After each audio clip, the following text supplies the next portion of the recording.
If you look at odds to win the division, Packers minus 155, Vikings plus 250, Lions plus 850, Bears 11-1. Then to win the NFC, the Packers are 5-1, Vikings 16-1. The Packers are also 12-1 to win the Super Bowl. The Vikings are 40-1. I don't mention the Lions and Bears because those teams are not winning the NFC nor the Super Bowl. Let's talk about Packers, Vikings, and ceiling and floor for each team.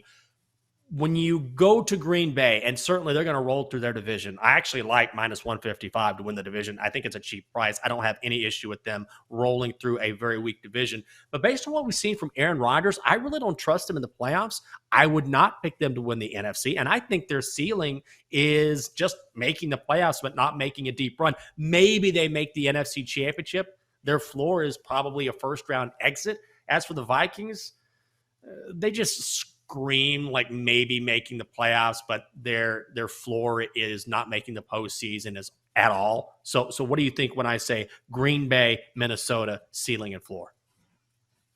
Yeah, I think you're spot on because I don't think it's the year for the Packers to win the Super Bowl. I think that was clearly last season and they didn't do it. So it's hard for me to make a case for the Packers this year when they don't have their best red zone target in Devontae Adams. We were just talking about the difference between Starbucks and Dunkin' Donuts.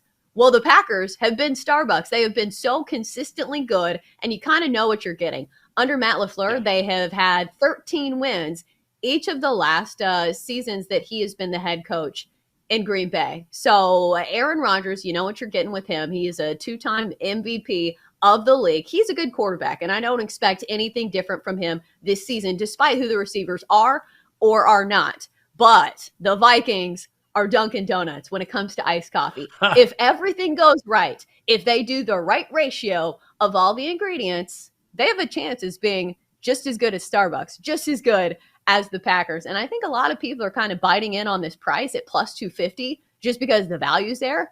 I think the Vikings are going to have a good offense. Justin Jefferson continues to be one of the premier receivers in the league despite being really young. I think he even can get even better. Kirk Cousins, I think, is the X factor. How much do you really want to trust him?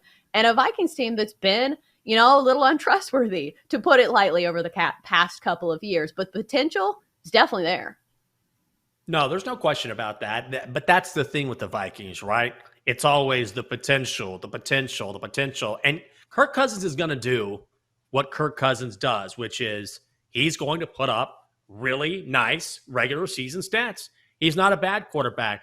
But when it comes to Minnesota making the playoffs or making some sort of run at all, that's when you need Kirk Cousins to come through in a big spot. And generally in those spots, he wilts, which is why I don't trust the Vikings at all. What about Lions and Bears? I guess the ceiling for the Lions, if you really want to buy into Detroit, is that they take advantage of a team like the Vikings. They surprise a little bit in the division. Some of those young guys start to step up, and they squeak into the playoffs as a wild card. Even that, I feel like, is a stretch.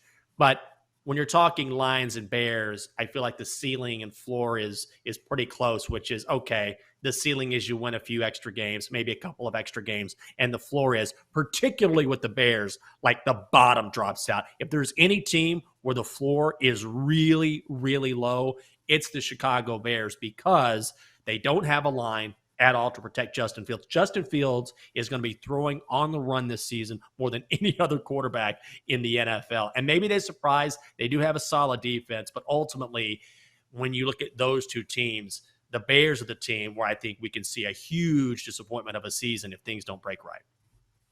Yeah, sticking with the iced coffee theme, the Bears are like the McDonald's iced coffee that has been so bad that I want to take my iced coffee and throw it right back into the drive-through window and say, this is not iced coffee. This is creamer flavored water. That's what the Bears, I think, are going to be this season. I think they have the potential to be one of the worst teams in the entire NFL because not only are they bad, but the vibes seem to be bad. Don't they have players requesting trades?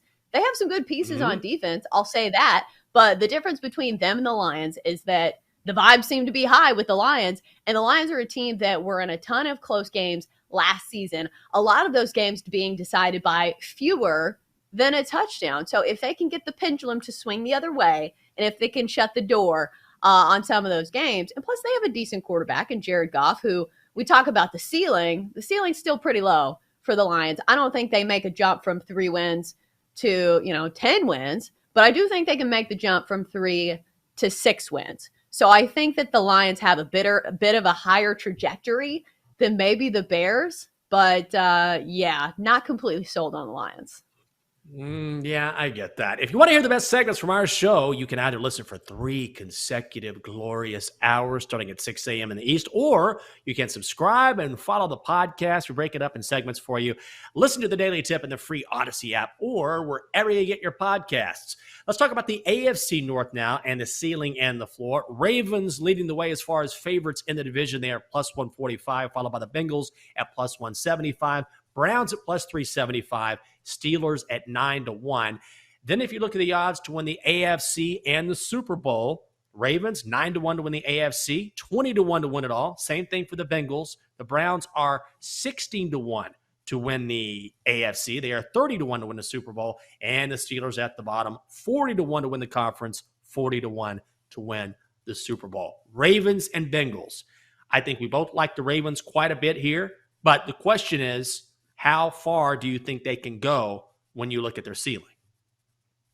I think the ceiling is still probably the playoffs for the Ravens for me. I don't think it's a Super Bowl team. I think a lot of people have bit on the Ravens to win the Super Bowl just because the price is right. They still have a former MVP at quarterback in Lamar Jackson if he can actually stay healthy this year. And they should have a ton of pieces back on a team that was heavily injured last season. If they can even get one piece back of their backfield that includes a running back like J.K. Dobbins, I think they can be markedly better this season. And last year, they couldn't really stop the pass because most of their secondary was hurt as well. I think the question for me is, are they multidimensional enough in their offense to win in the postseason? Because the problem is, yeah, they have a great rush attack, and Lamar Jackson is one of the best at commanding that type of offense. And he's hard to stop, especially for the bottom feeder teams in the NFL. But once you get to that higher level of teams who can actually stop the run, I think that's where the problem lies for the Ravens. And also, they play in the AFC, which is the division, or excuse me, the conference of all the young hotshot quarterbacks. So for me, the Ravens, the ceiling isn't that high. I do think they're going to be a great regular season team, though. Yeah, I think the same thing here. I actually think the Ravens and Bengals are similar as far as their ceilings and floors are, which is, look, they're not going to disappoint this season. They're two very good teams. I don't see either of them making a run to the AFC Championship game. Now, if you're looking for value, sure, maybe put a sprinkle down. But ultimately, I think the AFC is so competitive, particularly when you look at teams like the Bills or the Chiefs or the Chargers. I'm not quite sure they're ready for that. So the ceiling for those two teams is maybe a deep-esque playoff run, which is a weird thing to say. And then the floor is maybe they get eliminated early. As far as the Browns and Steelers go, the Browns are the most interesting because they have so much talent, but they don't get Deshaun Watson in that lineup until week 12 or the 12th game of the season. How do you feel about Browns and Steelers as far as ceiling and floor? I think the Steelers, the ceiling is that they could make the playoffs just because the body of work and seeing what this franchise has done as a whole under Mike Tomlin. They've never had a losing season, yada, yada, yada. It's still a very good run franchise. I think that they can probably win some games that they're not supposed to. However, they have a really difficult schedule. So that kind of goes against the Steelers in that regard. The Browns, speaking of schedules, they have a really easy schedule to start the year. They still have a really good backfield when it comes to Nick Chubb, Kareem Hunt. I think Jacoby Brissett can at least keep them afloat, especially since their start of the year is so easy. But I'm not putting the ceiling so high just because it's a team that has not handled adversity very well. Last season, the whole deal with OBJ and his dad and Baker Mayfield throwing tantrums, so do I think they're going to handle the Deshaun Watson stuff in the locker room very well? No, I don't. Circling back to the Bengals, I keep thinking to myself, I'm kind of low on the Bengals this year, but I can't give you a good reason why, other than the fact that I just think it's very difficult for teams who went to the Super Bowl the year before to repeat that success. But Jenks, it's a team that got better. Their defense, improved down the stretch. They actually got some protection for Joe Burrow with Lyle Collins. So, what's the actual reason that we don't like the Bengals here? I just think that if you look at their playoff run, It's that they needed a lot of help along the way. Not that they're not a talented team, but you remember that game against the Titans? Took 3 picks from Ryan Tannehill. Tennessee was in that game until the very end. If you look at that game, what was it, before that or after that against the Raiders? They were 1 play away from losing that game. And then in the AFC Championship game, Patrick Mahomes missed a wide open receiver that would have put that game away for Kansas City. He struggled. I think the Bengals got a little lucky in the postseason, fading them a bit this year.